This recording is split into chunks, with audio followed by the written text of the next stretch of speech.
အမေအဖေရဲ့အပေါ်မှာစိတ်ကလေးတောင်မကွက်စေခြင်းဘူးဦးဇင်းတို့ကဟုတ်လားအမေအဖေလည်းပုထုဇဉ်ပဲမဟုတ်တာတွေရှိမှာပဲမကောင်းတာတွေရှိမှာပဲကိုယ်အပေါ်ဆိုးတာတွေရှိမှာပဲသို့တော့အဲ့ဒါတွေကမပြောပါတော့ပါဘူးသူတို့ကကိုယ့်အပေါ်မှာကောင်းတာတွေသူတို့ကကိုယ့်အပေါ်မှာထားတဲ့မေတ္တာတွေနဲ့စာရင်ကိုယ်စိတ်တိုင်းမကြတာသူတို့မကောင်းတာတွေကနည်းနည်းလေးပါဟုတ်ရလား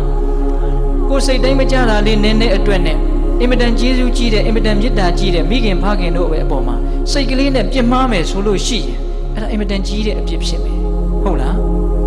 သူတို့ရဲ့မကောင်းတာလေးနည်းနည်းကို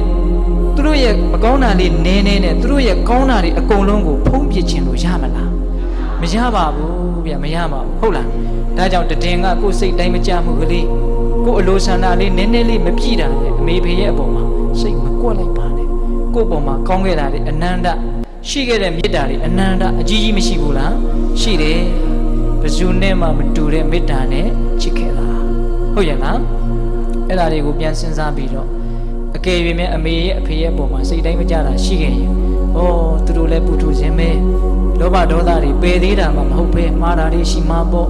အဲ့ဒါတွေကိုနားလည်ခွင့်လွတ်ပြီးတော့ကောင်းခဲ့တာတွေကြီးခဲ့တဲ့မေတ္တာတွေများခဲ့တဲ့ကျေးဇူးတွေကိုစဉ်းစားပြီးတော့အမေဖေရဲ့အပေါ်မှာပြုစုလှုပ်ကြွေးတဲ့စိတ်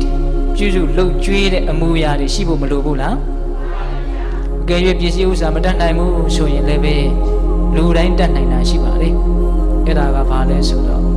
ချိုတာတဲ့ဝစီကံအေးချမ်းတဲ့မနောကံမေတ္တာလောက်တော့လူတိုင်းပေးနိုင်ပါလေဗျတချို့အဲ့ဒါတောင်ပြန်မပေးဘူးနော်အမေဖေကိုအဲ့ဒါလေးတောင်ပြန်မပေးဘူးနော်ကျွေးရမယ်မွေးရမယ်ဆိုတာဝေးရောဟုတ်လားချိုတာတဲ့စကားလေးလောက်တောင်ပြန်မပေးနိုင်ဘူးအမေအဖေကိုချိုတာတဲ့မေတ္တာလေးလောက်တောင်ပြန်ပြီးတော့မပေးနိုင်ဘူးဟုတ်ရဲ့လားဦးဇင်းတို့အမေအဖေဆိုတာသားသမီးတွေရဲ့အပေါ်မှာဘယ်သူနဲ့မှမတူတဲ့မေတ္တာနဲ့ချစ်တာ